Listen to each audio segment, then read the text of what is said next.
राधे राधे दोस्तों, आप लोग का स्वागत है मेरे आज के ब्लॉग में। तो सबसे पहले आप सभी को अक्षय तृतीया की बहुत सारी शुभकामनाएं।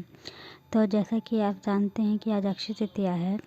आज 10 मई 2024 है। 2024 में ये तिथि 10 मई को पड़ी है। तो पहले हम जान लेते हैं कि अक्षय तृतीया कब मनाई जाती है। हिंदू धर्म के अनुसार वैशाख महीने की जो शुक्ल पक्ष की तिथि होती है उस दिन तीसरा दिन होता है, इसलिए उसका नाम तृतीया पड़ा है। उस दिन अक्षय तृतीया मनाई जाती है। अक्षय तृतीया के दिन कुछ खास चीज़ें हुई थी, इसलिए इस दिन का बहुत बड़ा महत्व है। इस दिन सबसे पहले तो जो हमारे विष्णु भगवान हैं इनका 3 अवतार हुआ था। पहला तो हुआ था नर नारायण अवतार, उसके बाद हुआ था हयग्रीव अवतार, उसके बाद भगवान परशुराम अवतार। तो 3 अवतार हुआ था, इसे परशुराम जयंती भी कहा जाता है। आज ही के दिन माता गंगा विष्णु जी के चरण से इस धरती पर अवतरित हुई थी। अक्षय तृतीया के दिन, आज ही के दिन महाभारत की युद्ध जो हुआ था वो समाप्त हुआ था। और आज ही के दिन भगवान गणेश और वेदव्यास जी महाभारत लिखने का ग्रंथ शुरू किए थे। द्वापर युग आज के दिन समाप्त हुआ था और त्रेता युग और सतयुग आज के दिन शुरुआत हुआ था, अक्षय तृतीया के ही दिन से। और ये दिन अपने आप में बहुत ज़्यादा ही खास है, क्योंकि इस दिन मतलब आप जितना दान पुण्य करेंगे उन सब का फल आपको बहुत ज़्यादा गुण में मिलेगा, क्योंकि नाम ही है अक्षय तृतीया। अक्षय का मतलब होता है जिसका कभी क्षय ना हो, मतलब जो कभी ख़त्म ना हो। इसलिए आज आप जो करेंगे उसका फल आपको 4 गुना होके मिलेगा। इस दिन दान करने का भी बहुत अधिक महत्व है। तो आइए जान लेते हैं कि कैसे और क्या दान करना चाहिए हमें। तो आज के दिन दान करने के लिए जैसे कि आप जान रहे हैं कि ये बहुत गर्मी के दिनों में आता है, तो ठंडी चीज़ें दान करना चाहिए। जैसे मटका आप दान कर सकते हैं। मटका वाट में पानी रख के लोग पीते हैं, वो पियेंगे तो आपको दुआएं मिलेंगी। तो ठंडी चीज़ें, मटका हो गया ठंडी चीज़ें, मटका दान कर सकते हैं, सत्तू दान कर सकते हैं, शरबत दान कर सकते हैं, रूह अफ़ज़ा दान कर सकते हैं। अगर आपको बाहर से कुछ मार्केट से डायरेक्ट खरीद के दान करना है तो वो आप माज़ा, स्प्राइट या ये सब चीज़ें दान कर सकते हैं। फल में आप तरबूज दान कर सकते हैं, खीरा दान कर सकते हैं, बेल दान कर सकते हैं। मतलब जो ठंडे फल होते हैं वो फल आप दान कर सकते हैं। फिर आप छाता दान कर सकते हैं, गर्मी को बचाने के लिए चप्पल दान कर सकते हैं, कुछ सूती कपड़े दान कर सकते हैं। ये सारी चीज़ें आप दान कर सकते हैं। ऐसे आपको जो मन आप वो कर सकते हैं, पर ये गर्मी के दिन में आता है तो ये सारी चीज़ें दान करने का और ज़्यादा महत्व होता है, इसलिए। और आज के दिन दान आपको ज़रूर करना चाहिए। आज के दिन गौ माता को भी आपको ज़रूर कुछ ना कुछ चारा, गुड़, शरबत, मीठा पानी, ये सब चीज़ें आपको खिलानी और पिलानी चाहिए। गौ माता का भी भरपूर आशीर्वाद आपको मिलेगा। और लक्ष्मी जी और नारायण जी की पूजा आज के दिन होती है, तो लक्ष्मी नारायण जी की पूजा अवश्य करें। अब जान लेते हैं कि लक्ष्मी नारायण जी की पूजा कैसे करते हैं। सर्वप्रथम आप एक चौकी लगाएं, उसके बाद उसके ऊपर एक पीला कपड़ा बिछाएं, वहाँ पे लक्ष्मी नारायण जी की फ़ोटो या फिर मूर्ति विराजमान करें। उसके बाद उसमें गंगा जल उन पे छिड़कें, उसके बाद उन्हें वस्त्र ओढ़ाएं, उसके बाद उन्हें सिंदूर लगाएं, चंदन रोली का तिलक लगाएं। उसके बाद आप फूल चढ़ाएं, माला चढ़ाएं। फिर आप एक कलश बनाएं, फिर उस कलश की पूजा करें, एक अखंड ज्योत जलाएं, फिर उस अखंड ज्योत की पूजा करें।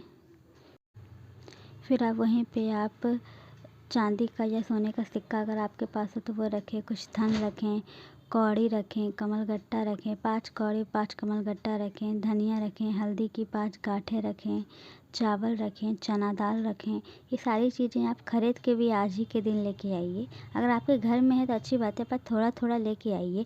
और इसे लाने के बाद सबसे पहले इस पे गंगा जल छिड़कें, अपने मंदिर के स्थान पे रखें जहाँ आपका मंदिर है, इसमें गंगा जल छिड़कें और इसकी पूजा करें। सब में रोली लगाएं, उसके बाद इसमें फूल चढ़ाएं, उसके बाद इसे धूप दीप दिखाएं। ये सब की पूजा करके आप इसे, उसके बाद आप इसे एक लाल कपड़े में कौड़ी को डाल के अपने जहाँ आपके धन रखते हैं वहाँ रखें। और रोज़ इसे सुबह शाम आप जब दिया जलाते हैं घर में, सांझ दिखाते हैं, सुबह पूजा करते तब इसे दिखाएं। आपके घर में धन की कमी कभी नहीं होगी। आज के दिन शंख भी लाना चाहिए। शंख विष्णु भगवान को बहुत प्रिय है और लक्ष्मी माता के भाई हैं शंख। तो जहाँ आप शंख रहेगा वहाँ पे लक्ष्मी माता रहेंगी, क्योंकि उनके भाई हैं तो वो तो सदैव रहेंगे ही। तो आप शंख लेके आइए। आप बजाने वाला भी शंख ला सकती हैं, और आप जैसे भगवान जी को स्नान कराते हैं तो उसके लिए भी शंख आता है, वो भी ला सकते हैं। उसके बाद आप झाड़ू लेके आइए। झाड़ू भी लक्ष्मी का माता का प्रतीक है, तो झाड़ू लेके आइए। कौड़ी लेके आइए, कमलगट्टा लेके आइए। चावल चावल जो है वो साबुत चावल आपको लाना है, खंडित नहीं, बात का ध्यान रखिए। चना दाल लेके आइए। उसके बाद आप मतलब धनिया जो होता है, खड़ा धनिया, वो लेके आइए, वो भी लक्ष्मी माता को बहुत पसंद है। हल्दी की जो गांठ होती है लंबी वाली, वो लेके आइए। ये सारी चीज़ें आप ला सकते हैं। और लक्ष्मी नारायण की फ़ोटो लेके आइए। यंत्र जो होता है कुबेर यंत्र, लक्ष्मी यंत्र, ये तांबा पीतल का लेके आइए, या फिर अगर नहीं है तो फिर आप कागज़ का भी ला सकते हैं। इनकी भी पूजा अर्चना वंदना कीजिए, ये भी बहुत फलदायक। तो उसके बाद ये तो हो गया। फिर उसके बाद पूजा जैसे की जाती है उसमें मैंने आपको बताया वो करिए। उसके बाद फल चढ़ाइए, लड्डू पेड़ा जो आपको चढ़ाना है वो चढ़ाइए। उसके बाद आप दीप जलाइए, कपूर जलाइए, उसके बाद आरती कीजिए। उसके बाद सारे घर में गंगा जल का छिड़काव कीजिए, कपूर का धुआं दिखाइए। उसके बाद आप लड्डू गोपाल अगर आप रखते हैं तो लड्डू गोपाल की भी सेवा कीजिए। लड्डू गोपाल को आपको पहले स्नान कराना है। आप पंचामृत से भी स्नान करा सकते हैं। वैसे पंचामृत से स्नान कराना चाहिए आपको खास दिनों में। आज का दिन तो बहुत खास है, तो आप पंचामृत से स्नान कराइए। उसके बाद भगवान जी को अगर आप चंदन लगाते हैं तो एक लंगोट पहना दीजिए। उसके बाद चंदन को घोल के उसमें आप गुलाब जल मिला के घोल लीजिए। उसके बाद भगवान के पूरे शरीर पे चंदन लगाइए, उनसे चंद्र का श्रृंगार कीजिए। उसके बाद आप उन्हें थोड़ा देर ऐसे रहने दें। उसके बाद जब शाम हो तो आप उन्हें फिर से नहला दें, और शाम में हल्का गुनगुना पानी से नहाएं, ना कि उनको ठंड ना लगे। उसके बाद आप उनके नॉर्मल कपड़े पहना के आप उन्हें सुला भी सकती हैं। तो जब आप सवेरे उनको भोग लगाएंगे तो आज के दिन उनका स्पेशल भोग लगता है, जैसे वो भी ठंडी चीज़ें। जैसे आप उन्हें ठंडी चीज़ों में सत्तू का हलवा बना के लगा सकती हैं, सत्तू के लड्डू, आप मीठा सत्तू भी लगा सकती हैं, सत्तू का शरबत जिसे कहते हैं। उसके बाद फल में आप उन्हें तरबूज, खरबूज, अभी आम आ चुका है तो आम। उसके बाद मतलब ये ठंडी चीज़ें होती हैं। खीरा, खीरा भगवान जी को बहुत पसंद भी है। ये सारी चीज़ें आप उन्हें भोग लगाइए। उसके बाद आप ठंडाई लगा सकती हैं, लस्सी लगा सकती हैं, आम पन्ना लगा सकती हैं, मतलब जो आपका मन हो वो आप लगा सकती हैं। बस ठंडी चीज़ लगाए तो ज़्यादा अच्छा होता है। एंड इत्र मालिश उनको की जाती है, वो भी ठंडे इत्र से उनकी इत्र मालिश भी होती है। आप ये भी कर सकती हैं। उन्हें गुलाब का फूल चढ़ाएं, उन्हें मोगरा का फूल चढ़ाएं, वो भी उन्हें बहुत पसंद है। आज ही के दिन से चंदन यात्रा भी शुरू होती है वृंदावन में। ये अक्षय तृतीया के दिन से ही चंदन यात्रा। उसके बाद आप ये चंदन यात्रा, और आज के ही दिन मैंने बताया ना, आज के दिन बहुत सारी चीज़ें हुई थी। बांके बिहारी मंदिर में सिर्फ आज ही के दिन भगवान जी को चरण दर्शन होते हैं। अगर दिन आप जाइएगा तो उनके चरण ढके होते हैं उनके वस्त्रों से। आज उन्हें चंदन का श्रृंगार किया जाता है। भगवान जी लंगोट में दर्शन देते हैं, और राधा रमन जी में भी भगवान जी लंगोट में दर्शन देते हैं। सारे भगवान जी के चरण दर्शन आज ही के दिन होते हैं। उनके चरणों में पायल पहनाई जाती है जो भक्तगण उन्हें भेंट करते हैं।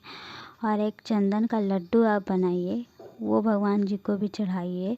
चंदन का लड्डू आप थोड़ा सा चंदन ले लीजिए एंड उसे पानी गुलाब जल से मिला के उसे लड्डू बनाइए, वो भी भगवान जी को अति प्रिय है। तो उसके बाद आप ये भी कर सकते हैं कि आप मतलब आप अपने अनुसार करिए। आपको जैसी सुविधा हो रही है, आपके पास जो चीज़ें मौजूद है आप उन सारी चीज़ों से करिए। और जितना हो सके आप उतना भगवान का नाम लीजिए। अगर आप कुछ नहीं कर पा रहे हैं, आपके पास धन की कमी है या फिर जो कोई और परेशानी है, तो आप मुँह से भगवान का नाम लीजिए। आप उनका जितना आप जिस भगवान को मानते हैं उनका नाम लीजिए, वो आपका अक्षय हो जाएगा, वो कभी नाश नहीं होगा। आप एक लीजिएगा तो वो 10 गुना बढ़ के आपको फल मिलेगा। अगर आप राम को मानते हैं तो जय श्री राम कहिए। अगर आप माता को मानते हैं तो जय माता दी कहिए। अगर आप शिव भगवान को मानते हैं तो ओम नमः शिवाय कहिए। और अगर आप मेरे भगवान को मानते हैं, मतलब मेरे भगवान तो लड्डू गोपाल हैं, तो आप राधे राधे, ओम नमो भगवते वासुदेवाय नमः कहिए। कर सकते हैं। हरे कृष्णा कृष्ण कृष्ण हरे हरे, हम हरे राम राम राम हरे हरे, इस महामंत्र का जाप कर सकते हैं। आज के दिन हवन भी करना चाहिए, उसका भी हमें बहुत गुना फल प्राप्त होता है। तो ये सारी जानकारी थी जो अक्षय तृतीया पर मैंने आपको दी। तो आपको कैसी लगी मेरी जानकारी कमेंट करके बताइएगा। मेरी वीडियो को लाइक करिएगा, चैनल को सब्सक्राइब करिएगा, स्वस्थ रहिएगा, पूजा करिए।